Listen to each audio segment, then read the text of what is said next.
guys, and welcome back to Eggs the Podcast. But before we get started, I want to talk to you about our sponsor, Taylor Style. This is that point in the year when things start moving again. Q1 is over, calendars fill up, travel picks up, and suddenly you need to look a little more put together than you have the last few months. That's why I like Taylor Style.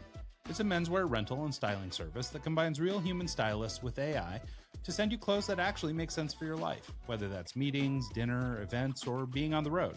So instead of time shopping, guessing what works, or rotating the same few things every week, Taylor gives you solid options that fit well, work together, and make it easy to show up sharp. And when you're done, you send it back. No laundry, no dry cleaning, no extra hassle. I'm a subscriber right now, and every few weeks I get a box with hand-picked outfits chosen by a real stylist, refined by their AI, and the crazy part is they actually nail it most of the time. Stuff I would never go buy, but I end up wearing nonstop just because it works. And honestly, that's the value for me. It's one less thing to think about, and it helps me look pulled together without having to spend any time on it. To check it out yourself, go to taylor.style, that's TAELOR.style, and use promo code EGGS to get 25% off your first month. Once again, that's TAELOR.style, use code EGGS for 25% off your first month. And now, back to the show. Hey everybody, and welcome back to Eggs the Podcast. Today's special guest is Jason Friedman, founder and CEO at CX Formula. Jason, how are you, man? I'm great, Ryan. How you doing? Doing well. Thanks so much for joining us, making the time. We really appreciate you. Yeah, I'm excited. Very cool.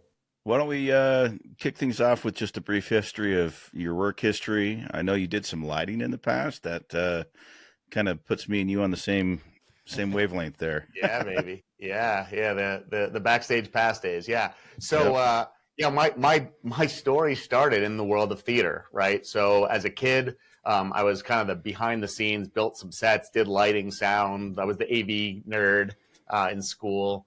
And all through my life, I was involved with shows. One of my dreams ended up was I wanted to go out on the road with Rush. They were like my favorite band growing up. And I had been to it was my first concert that I went to. Nice. And you talk about a great first one.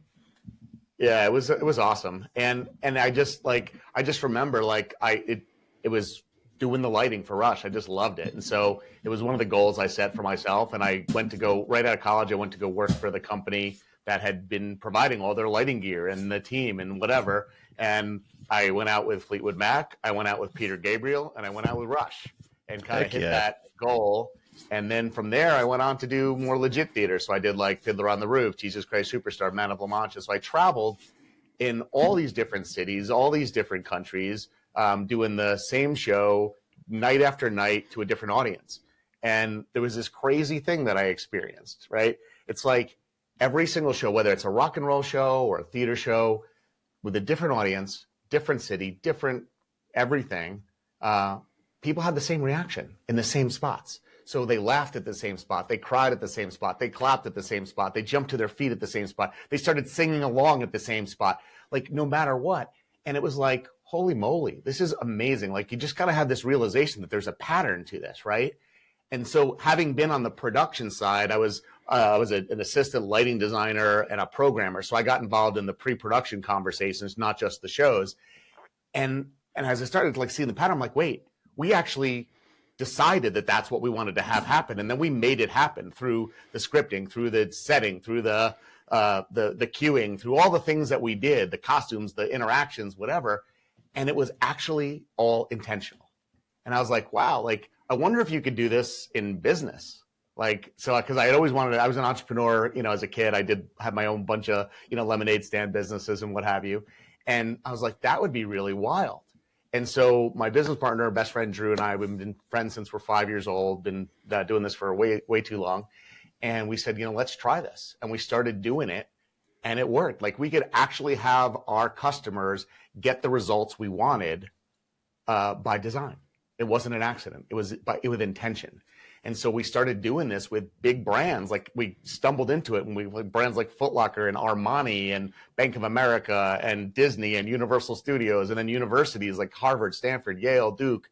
And we were able to help them, whether it was raising money with donors by having the donors learn about the things they're doing and get really engaged and really excited and take out their checks and write $1 million checks, or it was retailers that were trying to sell advanced financial things, like get people to open up a home equity loan because they were afraid, they didn't know what it was, and getting them educated and having them take those steps we used the same things and the principles that we learned in theater to do it in business, and it created this awesome world. And so like I'm not in theater anymore, but I'm still in theater, if that makes sense. Yeah. Can I love that. Can I ask a technical question? Back in the day, what time frame was this? Like when the rock and roll days were like 93, 92, 3, 4-ish. Okay. So what controller were you using for programming? Well, a bunch, right? So the company that I worked for when I was doing the rock and roll was C Factor, and they had their own called, oh my gosh, the Light Coordinator. The C Factor Light Coordinator was the name of their in-house console, and then it was the Whole Hog and the Hog 2. And then we also had the Avolites console for all the static stuff. There's a picture of the Hog 500 I used to use. Yeah, exactly, baby. You know it. This was our roof that we set up for the Fiesta Bowl.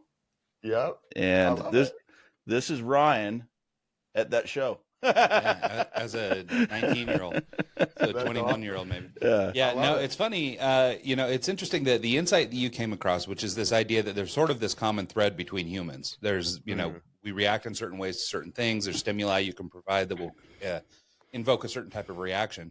Is actually the insight we've had from doing this podcast, over 350 some interviews and stuff like that. Our version of this is that basically everybody has got some degree of creative juice in them, for lack of a better term, right? And we use it in different ways. Some people start businesses, other people invent things, whatever it is.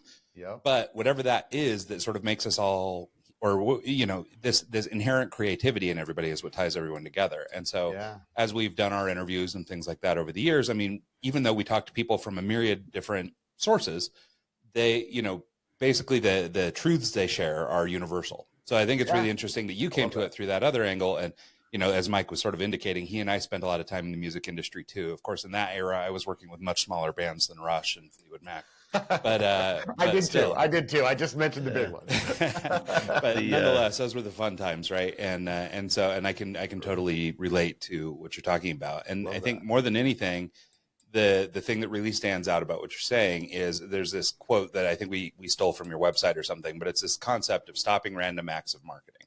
And I think it's really important, conceptually, because so many people do just kind of market for market's sake. And it seems like what you're talking about is also something we've really landed on in the show, which is intentionality. And, not just doing something because, hey, everybody's on social media, so we should be on social media too. Rather, it's, we're choosing Twitter or Instagram because that's the right channel for our people, and we want to invoke this kind of reaction. And, it is that thoughtful response. So I think that, what you're saying anyway is ringing very true to me. I love that. Yeah, I love the alignment, and what I found is it is that intentionality is the core of everything. And the thing that's so crazy, like, again, I learned it, this Mr. Miyagi, wax on, wax off, just over the years, not knowing what I was learning. And then one day I could win the match, right? That's just kind of how it came about.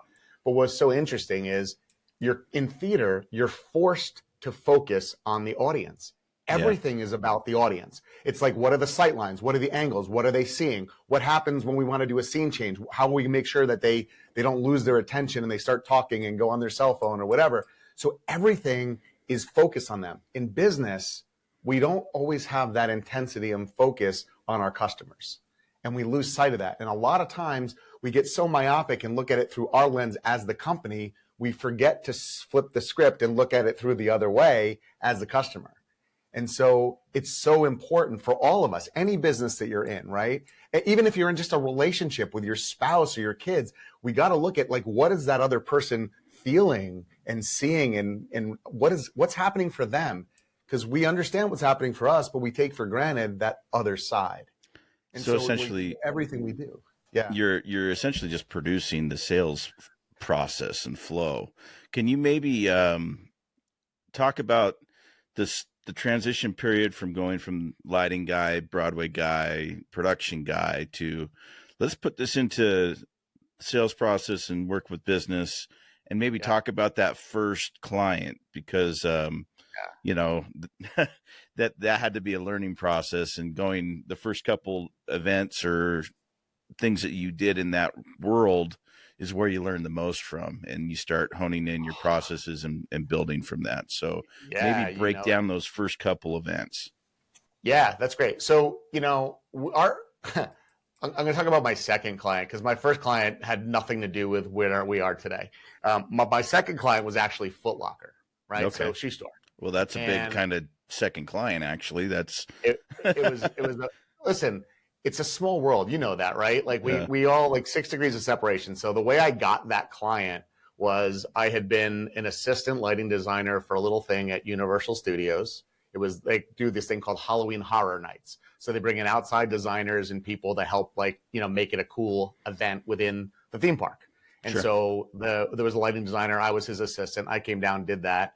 And then the guy that happened to be CEO of the Footlocker Corporation at the time happened to be a previous Disney exec. And he knew that designer, and he saw what we were doing. He's like, hey, can you guys come and we want to create a store of the future. Will you guys come in and kind of figure it out with us? So they saw, this was like 96, 97, right? So they saw, like, online was just starting. Like, people were starting to sell things online, and they were like, look, we want to make sure that people come and buy in the store, and it's great and it's fun and it's better than buying online, because they knew that they were going to have lots of, price competition from just random people trying to sell lower price stuff. And so they had that foresight, which was really wild at the time, right? And so what we started talking about was, what would a store of the future look like? How would it function? Why would it be great, and whatever? And so they found this amazing space. It's right outside of Boston in Watertown, Massachusetts. It was called it still is the Arsenal Mall. And so it was like this old, like, Army Arsenal building. So it's kind of a cool place, like open rafters, like big high ceilings and whatever. And they wanted to build it there, and they had a store there. And we walked in, and they're like, we want screens, and we want lights, and we want sound, and all this. And we're like, okay, cool. So, like, where would you see this? Like, we were just literally standing in the space, and like, well, there's outlets up there. Let's put the screens there. And I'm like, I don't think we should decide where things go based on it's easy to plug it in. Like, so then I started just asking questions like, why do we want a screen in the first place? Let's say that the customer sees the screen, then what? What do you want that to, what action do you want them to take after seeing the screen? Like, well, we want them to buy stuff. I'm like, okay, and so what's going to be on the screen that's going to make them want to buy stuff? And they're like, we hadn't even thought of that. Like, we just wanted screens, right? And so as we started to reverse engineer what we wanted the customer's behaviors to be, we started thinking about, like, what journey could they go on through the store that would have them have these feelings, have this excitement, have this desire to maybe purchase a new product or try on something else, or maybe see something that they would not normally see because they're just in a hurry to go grab a pair of shoes and leave, right? And so what we started to do was think about what would that look like? Then we started to look at some stats and data, like what customers bought more stuff in their other stores, like what made people buy more. And what we started to find was that if a customer had a positive experience working with a person, the more time they spent in the store, the more was the total cart value, right? The more that they purchased. And so we started thinking about, like, how could we get them to enjoy being in the store and actually go through the store the way we would want them to? Like, if we could create the perfect sales experience, what would that look like? And so we wanted it to be where when they walked in the store, the energy shifted. Like, they got into that athletic, like, I feel good in here. Like, I want to, like, look at that. I want to lose weight. I want to work out. I want to, have the right shoes for the right sport, for the right function. I need the right shirts. I need the right gloves. I need the right whatever. And so what we started to do was, like, think about all the different kinds of people that went in there, the avatars, if you will, and what would that look like for each of them on their journey. And so when we designed the first store, it was designed to pull them in as if it was like a lazy river, right? If you've ever been on one of those where there's a current that moves you through the space. That, right? That's hilarious that you say that, because as you've been describing this, what I've been thinking of in my head is Disneyland, and it's a small world. It's like you're literally going through this, and at the end they got a photo for you to buy. It's like, here, we're going to describe the story. And it is that kind of an idea, right? We're taking you on that journey, and you're along for the ride, and you're open to it, right? You're not feeling forced. You're feeling like it's smooth and it flows and it's good. And so we created media and content that was immersive, like truly, like the entire store would transform in a heartbeat. And it wasn't just spectacle, it was actually elevating their heart rate. And so we'd have like the first 4 pieces of media, it was like hands, feet, balls, and heartbeat. And so it was like some people would be juggling balls and do all these different things with balls. And then you see that like Footlocker referee, their little logo guy. You'd hear like a couple tweets on the whistle, and then all the lights in the store would highlight something that would be related to basketballs or soccer balls or whatever. And so it'd be like, oh, that's kind of cool. I want to go check that out. And then it would go and there'd be heartbeat. So you'd see like crazy media. You'd be hearing the heartbeat. It'd start beating faster and faster. And people would get excited when they're in the store. They would noticeably shift their energy. And so we were able to showcase more products, explain why products were better. And ultimately, in the flagship pilot, we did this one flagship pilot, we had a 400% increase in sales. Yeah. Because we were able to do all those things. And so they're like, this has got to be a fluke. We got to do it again. And so we did another store just outside of Chicago in Oak Brook, Illinois, the headquarters of McDonald's, right? So we did one there, and we had the same result. We had like a 400% increase in sales. Right? Then we did another one just outside of New York City in Stamford, Connecticut. Same thing, 400% increase. Were these pop-up shops, or were they pop-up shops for just a temporary period, or were they permanent installs for? No, these were permanent. These are like legit builds. Yeah, yeah. So then we rolled it out to like I said, I was saying like over 1,000 locations. And they had massive, and they weren't all the big flagship levels, right? The key cities got like the biggest ones. So there's an A store, a B store, a C store, a D store, an E store, right? And we did some in, we did Japan, we did Mexico, we did Canada. I mean, it was all over the world. And that was our first big foray into this. And what we talked about at that point was creating really cool, like theatricality. And we were more of, we did all this stuff, but we were thinking of ourselves more as a systems integrator, an AV company, than we were thinking of ourselves as an experiential marketing agency in the very beginning, right? We didn't know. And the questions that we started asking started to elevate us. And then other brands would reach out to us saying, why did you, like, we love what you did. And we want screens, we want this. And we say, great. Why do you want screens? Like, we learned to ask the right questions in the beginning. And all of a sudden, people wanted to hire us for the strategy first. So we started to sell strategy versus peddling plasma screens at the time to make a living. We were selling strategies, and then they wanted us to do all the execution because the strategy, they wanted this design, build, turnkey solution. So our team at the time was like, we had the strategists and the designers, we had the content creators and the media people, and we had the installers and the contractor kind of people. All 3 of those functions in our business. And that's what we did for people. And we did like all those big brands, and we were doing rollouts. Like we'd get a flagship design or what have you, and then we'd roll out hundreds or thousands of locations. And our team grew very, very rapidly. That's how we ended up like on the Inc.'s list of fastest growing companies, because we'd assign big clients and we'd blow this up and end up doing thousands of locations. I ended up with over 1,500 employees in cities all over the US and then in other countries. That's incredible. And this all started as me in my living room. Yeah, that's incredible. Well, so, I mean, it's interesting to me that even, and maybe it just comes from your production background and, that Mike and I have sort of similar backgrounds. I assume that makes us all better people. But it's interesting to me that as you started to work through even your, I guess your second client with Footlocker, you started to get the notion of different ideas, the types of questions to ask, the concept of creating an avatar and moving through that. And that's kind of a popular way of doing things today. But I mean, at the time, that was probably pretty on the edge. And so I wonder if you could talk about, how, as your business evolved and the type of work you evolved and all those things started to grow, could you talk about more, I guess, maybe in terms of, how somebody might apply this in their own business, a startup founder, or maybe somebody who's, trying to improve their business? How could they begin down sort of the experiential journey of a customer, in, I guess, more of a systematic way, or the way that you might approach it now as somebody who's been doing this for years versus somebody who's just, winging it?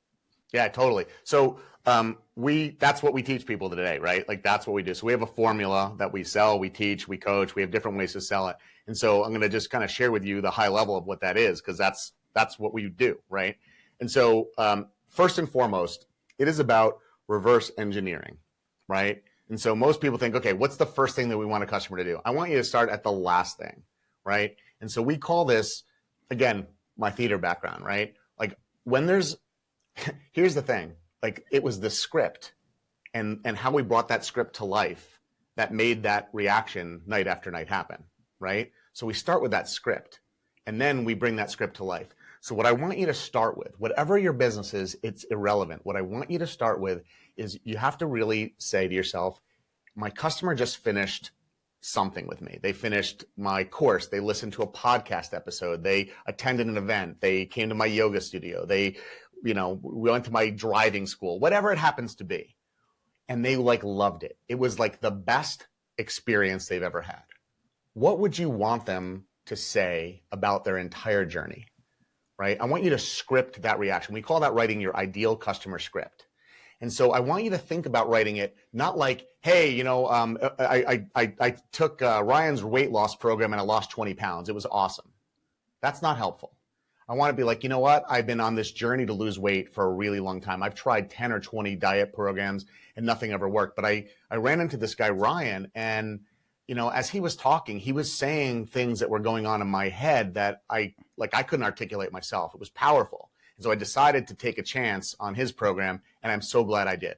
Let me tell you what happened. And then you go through it and you're sharing the journey of what happened, and people relate to that, right? And so by the time that we get to the end, it wasn't the 20 pounds that you lost. It was like, I have my life back. Instead of like sitting on my couch Saturday night, not going out with friends because I don't have nothing to wear because nothing fits me, I have my life back. Like I walk into my closet and I have options. I'm calling friends to go out instead of being the person that's receiving the call saying, sorry, I'm not going out. This has changed my life, right? That's what we want. So I want you to think about that. You can make it up. Even if you're starting a business out, we got to make it up. And then we're going to look at that. It leaves clues of what things have to happen along the journey.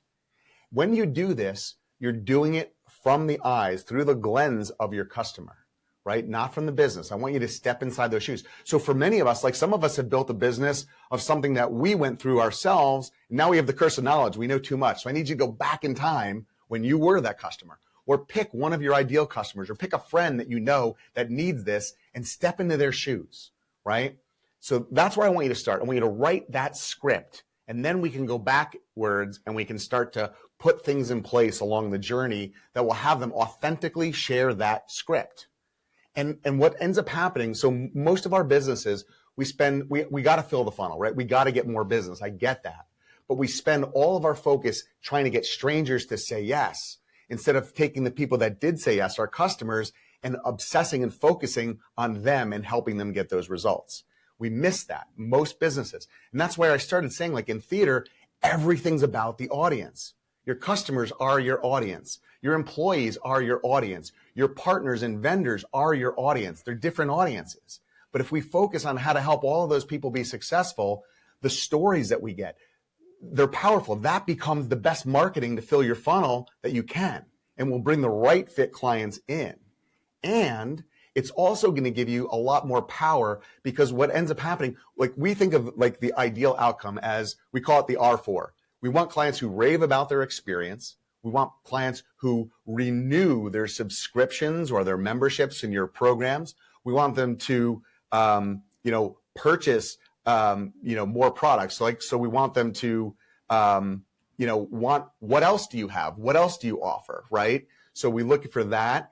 And then ultimately, we want them to go out and not just refer customers, but recruit customers, like where they're actively going out and saying, dude, you got to go work with Jason. Like he's amazing and it's going to change your life. Like don't question it. Go do it. Right? Ryan's going to help you more than anybody else. And we all have had customers that do that they're like so passionate. And if you have an online business, like affiliate marketing becomes a big thing. When your customers become your affiliates because they had such a transformation, the authenticity that they share the stories with and that they market with, they're powerful. They're more powerful than anything else you can do. So that's why I want you to start by writing that story in a powerful way first. And it's not just the result, it's the journey. I love that. If you think of like a concert, for example, you've got an opening band, you've got another band, you got the headliner. As a production coordinator, or lighting guy, or someone involved with the show, you're not going to use the same light setup that you're going to use for the headliner. And even when the headliner's playing, you're not going to start with the biggest, craziest scene, you're going to end with it. And so you're literally planning the night, and you're, if you're a DJ, you're doing the same thing. You're starting with, your more chill stuff, and you're kind of building a vibe, and you're going through, and you peak, and then you slow it down to close the night out. And so there's always kind of a flow to it. And I love your thought process coming from the production side of thing and putting it into retail and sales and telling the story and getting it out there. I haven't worked with, giant clients like Footlocker to the scale of building the whole store out, but I have worked with Macy's. And one of the things that we used to do back in the day is I would come in and I would set up a sound system, some basic lights, and they would do product demos for like cooking. And they'd bring a chef in, and we'd mic up the chef, and I'd play some music beforehand, and then he would actually cook a meal in front of the people that came to watch him cook. And then he would use the actual products that they are selling. So he would walk over and open a new package with a knife in it and use it right in front of them. Oh, this is great. And then they would get to taste this meal that was made before their eyes, and they could see that, they could do this. And now, hey, why don't I go buy that same product? Why don't I go do this? And it's kind of the same kind of thing, storytelling at a smaller scale than, creating the whole production of going through the store, but actually seeing someone use the product and then tasting that meal is, equivalent to the same thing. You're telling a story in the process, and you're building that story. So I love that. And yeah, me too. And so I love that. That's a great example. Macy's happened to be a client that we worked with as well. And so one of the things we did for them as a similar example is we would go into the swimsuit section, right? And we would change the lighting. So we'd have brighter lighting there, and we'd lower the lighting elsewhere. So it felt warmer.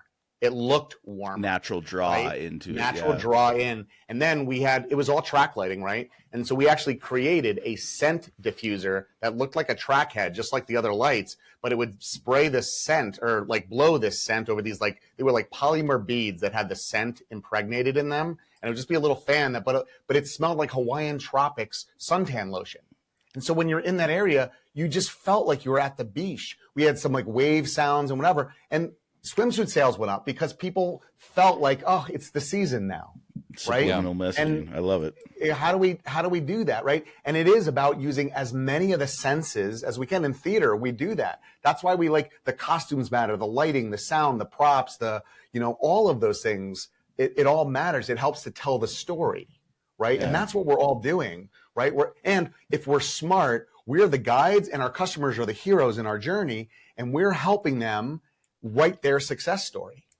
And if we're part of that as their guide, they're going to pay homage. They're going to share that. They're going to tell other people.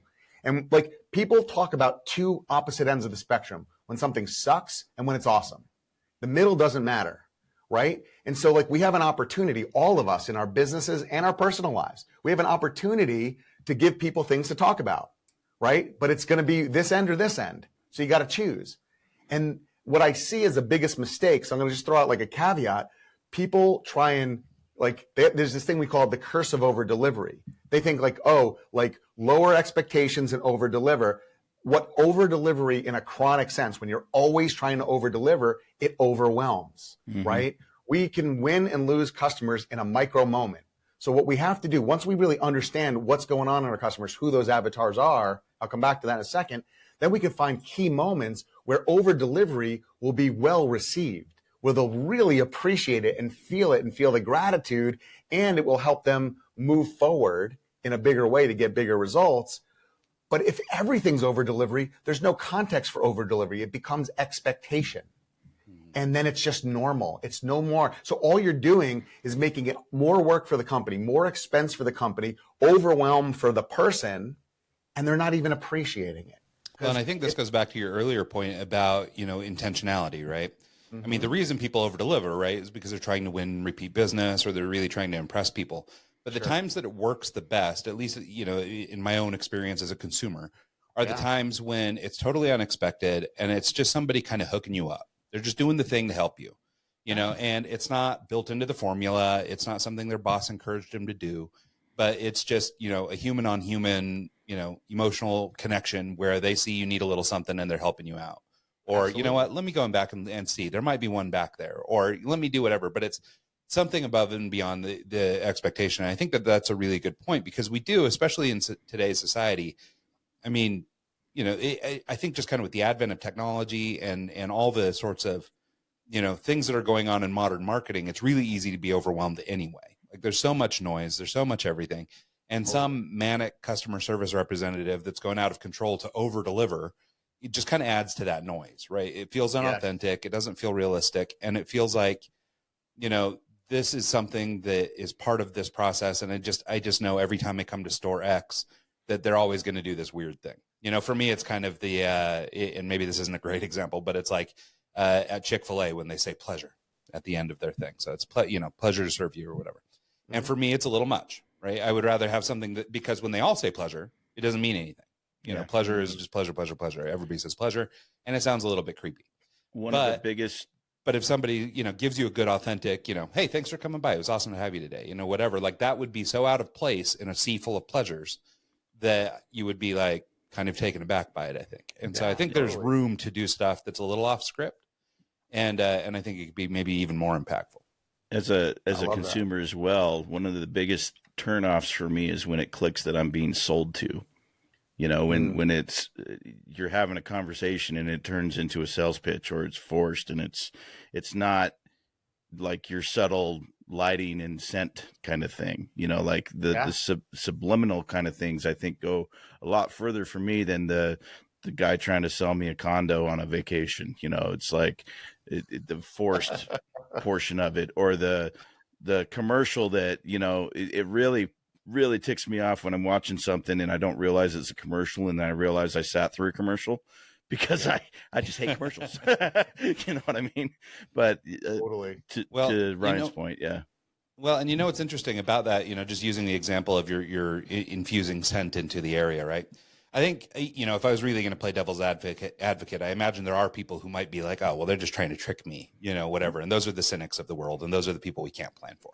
Sure. But I think what it does, which is maybe the more important part, or maybe the piece to call out in this, is it brings back a memory from your youth. It connects you to a memory of being on the beach. It does a thing. And so whatever it does, I mean, you call it subliminal marketing, call it whatever you want to call it, but what it is doing is triggering something real in a person, where it's an emotional connection.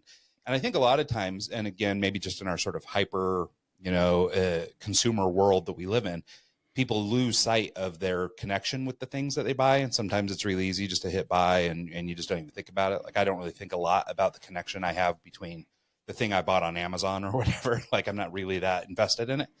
But for in-person stuff, especially, and some online experiences, I think that emotional touch, like, is the whole difference, right? I mean, it is, I feel good about the decision because of, some other thing that's totally outside of the company's control.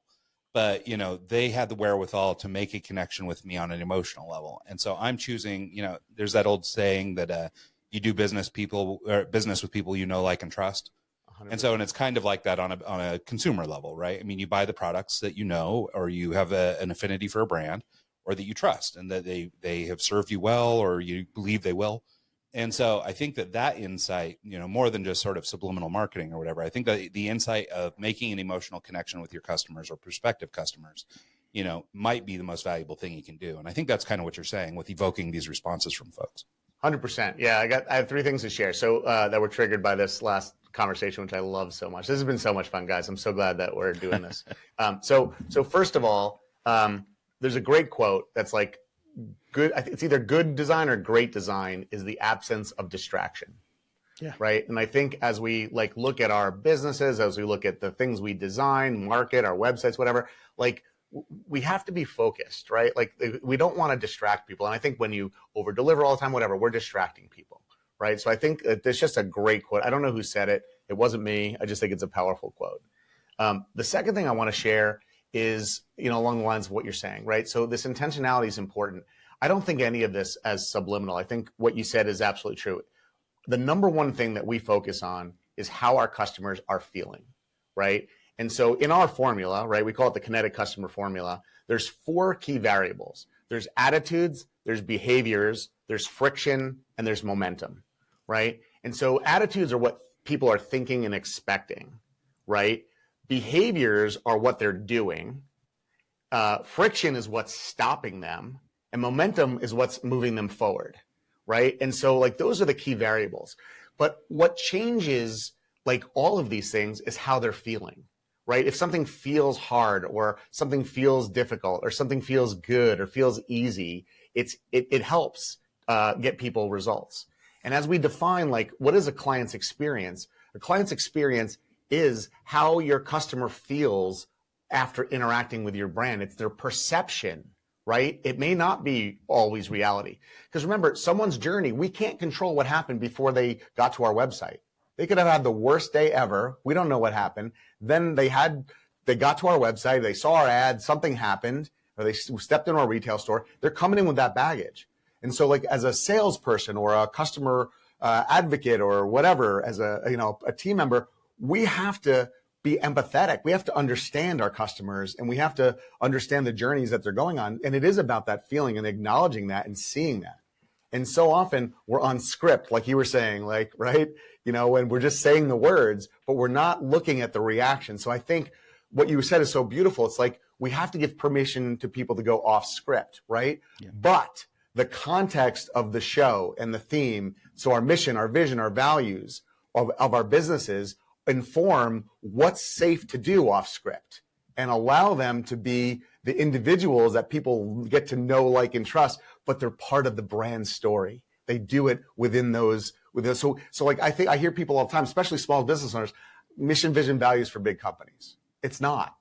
It's just not. Like you need that to guide the direction of your business. The way I help people scale businesses is by having clarity in all of these things, right? Clarity allows your team to thrive. It allows your customers to thrive. And we've been talking a lot about expectations, right? Like if we don't set expectations for our team and for our customers, guess what? They have them anyway. And then we're not going to be guaranteed to be in alignment, right? And so it's just so important, that perception that our customers have. If we set expectations and we manage them, well, then we can definitely find the key moments to over deliver, because we're making sure that we deliver.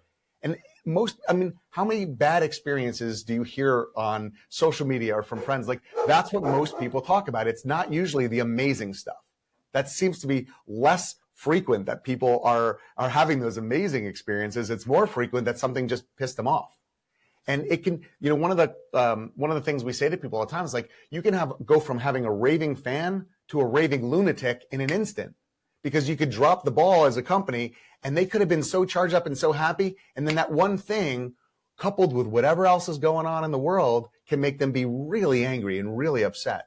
So as our businesses, we really do have to be mindful of how people feel. It's just so important. Yeah. I'd like to maybe talk about, I want to share kind of a personal experience, because I'm going through one of these right now where I'm, we're investing in investing in that it's costing me and my wife a lot of money. But we're in the process of trying to get our oldest son recruited into college to play football. Mm-hmm. And so we did a ton of shopping. We did a ton of research. Finally, somebody gave us a recommendation of a company to engage with for this kind of work.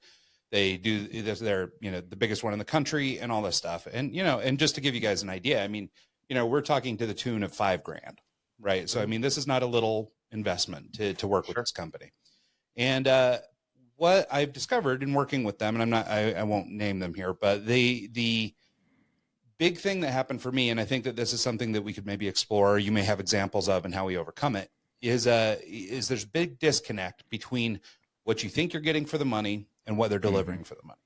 Now, there's multiple aspects of their business, right? And so, there's a piece of the business that's, one-on-one coaching and things like that. And the people side seems to be pretty good.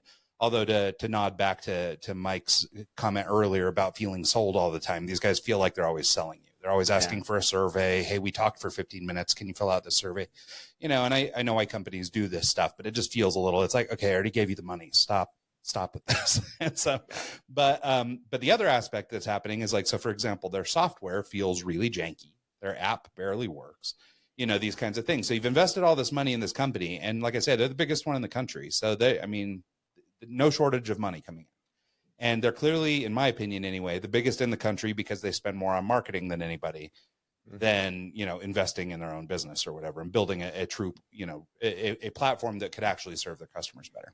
Sure. And so what I want to try and have a discussion around is this concept of disconnect, or sort of the difference of,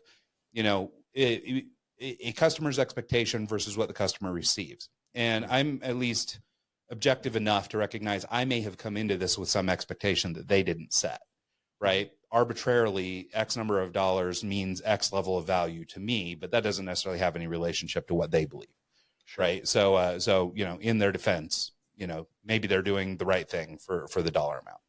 But that's been my big takeaway from this experience. And I actually would have, to your point about you only really talk about the best or the worst. They sent me a survey yesterday asking about, would you recommend us to somebody? Mm-hmm. And I wrote back this long review about, well, the people are great. I don't want this to reflect on the person, but be aware that every other aspect of your operation is a letdown. And, and so, of course I hear back from everybody today and everything, but so for companies like this, so let's say that a company like this engages with you guys, they recognize, hey, you know what, we're getting reviews like this that are, we've got some things right, other things aren't right. And we want to try and, fix this disconnect or manage the disconnect between what customers are expecting and what customers are getting. How would you approach something like that? Or how would you encourage a company like that to try and resolve that disconnect? Because I suspect that this is something that happens a lot, and probably more with like luxury goods and other things, or maybe luxury companies are better at this. But, there's this threshold of stuff is expensive. Everything costs more now than it used to, even all the way down to a cheeseburger. I'll get the same bump if I pay $14 for a hamburger and it sucks. You know what I mean? So I'll get that same bump or that same sort of emotional reaction. And so how do you go to, or how would you advise a company that's having a problem like this? Maybe it's known to them, maybe it isn't, and help them sort of get over that hump or work to meet expectations? Yeah. And this is a very great question, very great topic for discussion. So, and I have countless of my own stories from the past 2 weeks that are similar, right? So there's a great stat that I share in our program, and it's that, for every one customer that complains, 26 others remain silent. Mm-hmm. I want you to think about that for a second. It's the sleeper cell in your business. So you have a cancer and you don't know about it. And then finally you find something on a scan, and then you start to look and it's already everywhere, right? And you didn't know about it because people didn't care enough to actually even tell you. They were so disconnected, so upset, whatever. And so like you sharing that is actually a gift to them. Hopefully they see it that way. Most of us don't, especially smaller business owners, because it's our egos, like our egos and our identity as a small business owner, entrepreneur, oftentimes get connected to that. And it's like, it's attacking us, not the system or the process or whatever's happening. And just as a note on that, I'll just add that, I did get the text from our guy, our trainer guy, or our recruiting coach saying, man, I'm sorry, X company isn't meeting your expectations. I'm really sorry about that. Anything I can do, let me know. But this isn't a him problem. This is a company problem. And so I do fear that he's the one seeing this negativity or this, critique. And it's not getting run up the chain. He probably got chewed out for something when really it wasn't him that caused it. It was everyone else, but he's the guy that was focused because he's and which I hope is not the case, right? But I can see how the feedback placed with the wrong person could maybe fall on deaf ears. For sure. I even think I use the analogy of FedEx often, right? Like, so if you think about it, right, there's a system that actually does most of the work in FedEx, and then there's the exception handling system that deals with all the stuff that falls off or gets broken. And so like our systems have to be working, right? The reason that the theater experience and the rock and roll experience, we have the same people laughing and doing the same thing night after night is because it is a system, right? And it's rehearsed and it's practiced, and we get feedback from the audience and then we tweak it and we adjust it. We might call another rehearsal and fix something or reprogram or re-cue or do something different, right?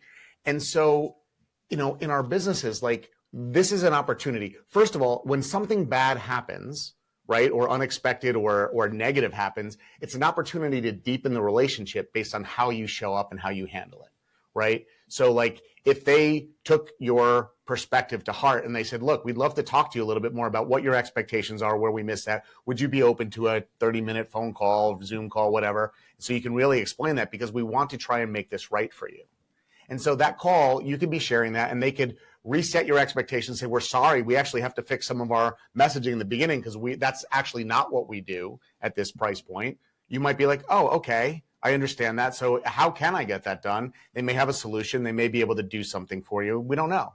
It also may be, you know what, like there's this whole part of, the thing that you didn't know about, or, who knows, like, but having that conversation, at least it gives you an opportunity to explore that and expand that. And for them, like if one customer has this problem, I guarantee you more do. It almost always is not a one, especially with a larger company, like you're saying, there's almost no chance that it's just you. Well, and right? It's interesting, like with this audience of people too, right? Because you have your selection of sort of, I don't know, probably above middle class, relatively well-to-do families that are putting money into their kids to try and get them into college.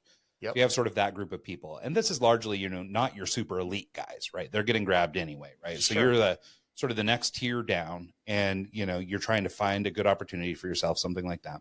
So you've got sort of this class of people who are the little bit, more well-to-do. They've got some money, expendable income to throw at something like this. But on the other end of that, and just from, different communities, my kid has played football, and I have a little bit of experience in this. You also have the people who they're spending their last jelly bean to buy that thing. And so for them, especially around price and price sensitivities, the expectation is somebody who we're probably going to be short on rent this month so that I can make sure my kid has this opportunity. Yeah. Is going to be different than the person who just maybe this is some expendable money and this, they just don't want to do the legwork themselves or something. So I think that, knowing that, and I assume a company like this knows because they work, exclusively with athletes, they should have some understanding of this kind of dichotomy.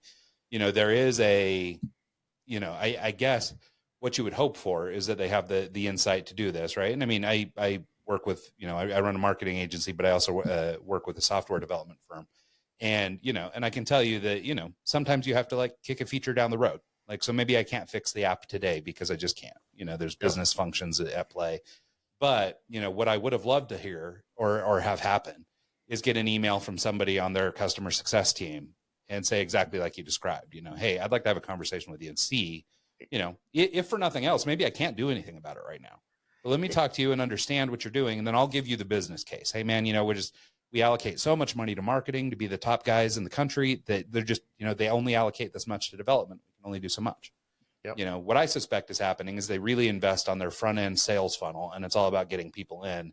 And then maybe it's a little dramatic to call it a rug pull, but I think the idea is that you sort of land on a product that's satisfactory. And that's exactly where I started, right? We put all of our focus on getting strangers, and we don't focus on the success of our customers. Right. And so let me just ask you this, right? I think I already know the answer, but how niche is your community? Do you know lots of other people because of the circles that you run in with the other athletes that would love to know about a service like this, that if you were loving it, you told them they would almost guaranteed go buy it? Yep. Especially in our community, they're our son is going into his senior year of football. Yep. He, is actually kind of late to the recruiting game if he wants to get recruited. And, but he's got a little brother coming up. He's got friends that his little brother plays football with. He's got all the guys he plays football with who are seniors that are looking to graduate, who are looking to go to college, who are, all that kind of stuff. So there's a big audience of people. And right now, let's say, just for round numbers, let's say there's 100 people in our sphere. Yep. If any of them came to me and said, hey, what are you doing for Ethan to help him get recruited? Mm-hmm. I don't know that I would scream to the mountaintops, you ought to call these guys. You might actually say, don't call these guys. Yeah. Right. Yeah. Or caveat emptor, buyer beware. If you do X, Y, Z. Right. So here's the thing, lifetime value, right? It doesn't so you spent $5,000, which is great. It's a good amount of money. It's a nice sale for them. But now just within your own family, there's other $5,000 packages to be sold. And then in your circle of influence, you just said there's probably 100 people, right? So 5,000 times 100 is a lot of money. It's $500,000 that could be attributed to making you happy. And they're not doing it. So they're foolishly putting their money on the front end of the funnel instead of solving this, where you would be filling that funnel automatically, even without asking for an affiliate fee, just to be helpful because they did a great job. And this is the problem. I don't care if you're as big as this company or even smaller businesses. This is exactly the issue we help people solve. And then some, right? Because if you want to scale your business, this part after the sale has to be functioning. Because at some point, you can keep trying to outspend the competition and pour all the dollars that you have in there. but people are not going to be happy with the bait and switch, and they're going to rise up at some point, and there's going to be so much negativity or so many people not getting results that it's not going to be viable to continue anymore. Well, and it's interesting too, just because of the way that college sports have changed, even just in the last couple of years, and continue to change. The model used to be, maybe you would have started with a company like this a little earlier than we did. We might be a little late to the game, but basically they get you recruited, you're off to college, we're done. Like, you've paid for, this membership or whatever, but really you're done by the time, the kid signs a deal with college. Yep. So at that point, you don't use it anymore. Well, now, because of the way that recruiting is done, they're doing less recruiting, at least in football. I don't know other sports very well, but at least in football, they're doing less recruiting out of the high schools than they used to do. And now they're pulling kids out of transfer portal, which is sort of this new, place where college kids can make themselves eligible to move to other schools. And so they're starting to pull kids out of there. So now their model has shifted to, we're with you all the way till college graduation. Yeah. So as part of this purchase, that they're trying to sell you into, that's part of the agreement now, is that now you have basically access to this platform all the way through. And then you have your coaches and your recruiting helpers and stuff like that to get you through transfer portal and all this other stuff to help you look for opportunities. Right. So now that you're asking for not just, a year relationship, now we have a 5-year relationship. It's like, but the value needs to be even bigger or greater than it was before. Like, they've actually scaled into needing to be even better at this stuff than they are. And so it's kind of an interesting thing that there's, a business pressure on the outside of them that's leading, going to require that they be better at their craft, and that they develop new tools and things like that for this new situation, but they're actually still kind of living in the past, even though you use this as a sales tool. Yeah, I appreciate you bringing this up, because this really is like an epidemic. I mean, honestly, and so even if it's the smallest, business, like, it's a mom and pop brick and mortar, right? Like, if you deliver that service, and a lot of them do, because they know their customers, and people, like, they'll pay more for a bag of dog food at the local pet shop than going online for a lot of people, right? Because they want that level of connection, commitment, service, so on and so forth. It's important that we really do think about, how do we help our customers? Like, how do we help them get success? And when we add friction, right?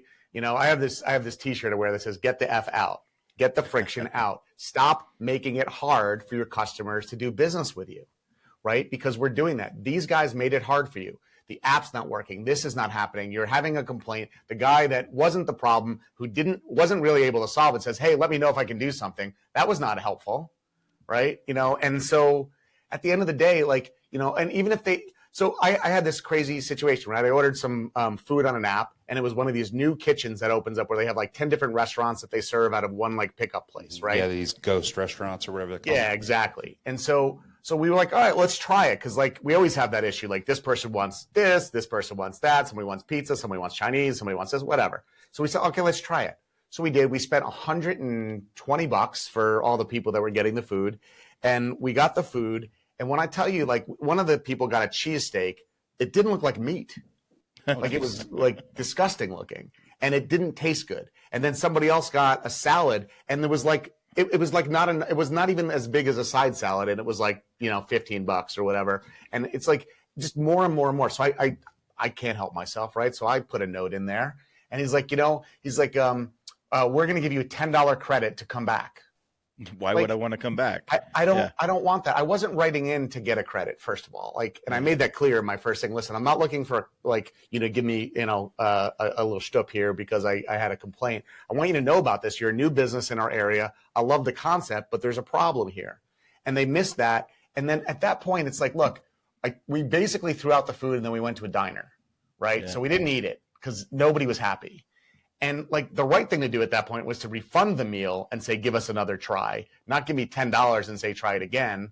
But they didn't do that. And I just said to him, dude, like, just close my account. Like, we're not trying it again. And, they've been here for probably 2 months. I know they're still new, but like, there's got to be a certain level of quality. It's food. And we're not that picky. Like, I'm not a crazy foodie. Like, it just needs to be decent. Right. And it wasn't. Well, and like we were talking earlier too, there's such sort of economically speaking, that everything is so expensive now. And a lot of these apps, like the DoorDashes of the world, like, restaurants upcharge for things. It's $1.95 in store, but it's $2.95 or $3.95 on the app, so it's totally. Like, So you're paying extra for the privilege of, hey, somebody's bringing it to my house and all that stuff, right? And I was happy to do that, right? That wasn't an issue for me. I'm happy to pay for service, convenience, whatever. But we were still paying, it was like 5 people like for $120 for like kind of fast food, basically. Yeah. And it's expensive, right? I mean, it's a lot of money, and it just was horrible. So it's like, that's the thing. Like, I'm not going to buy from them again. I'm not going to tell anybody else about it. If it was great, I would have told everybody, hey, did you know about this new thing that opened in our area? You got to check it out. They would have had a dozen customers that came in with 0 acquisition cost for them. 0.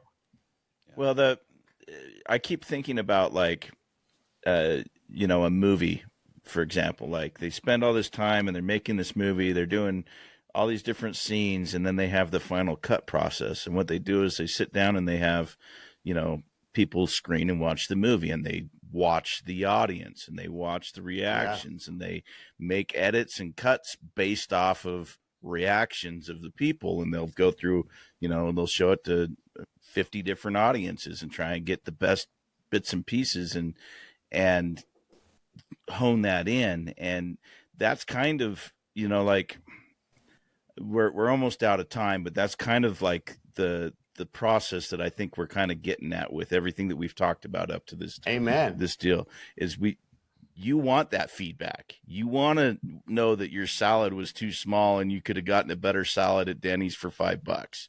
Like, if they don't take that critique, if they don't take the feedback and make edits, they're just going to go by the wayside. They're not going to be relevant anymore, and they're going to get more negative press, more negative reviews of people not wanting to go try it because Steve said, this was my experience with them. Why would I want to go there? Well, and it's funny. Instead of, it's like a little bit counterintuitive, right? Because I don't think people are thinking about it that way. It's almost kind of backwards thinking, but like, by putting in that work and doing that editing and that revision process, just in my example with this recruiting company, and in Jason's example with this food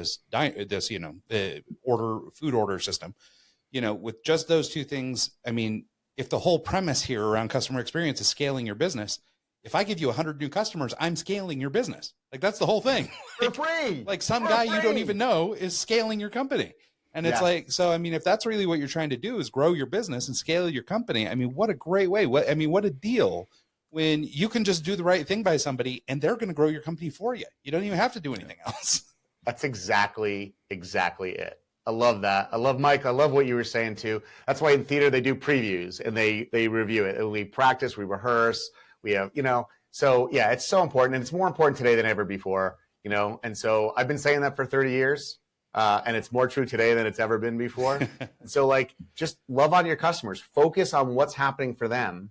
Step in their shoes. Shop your own experience.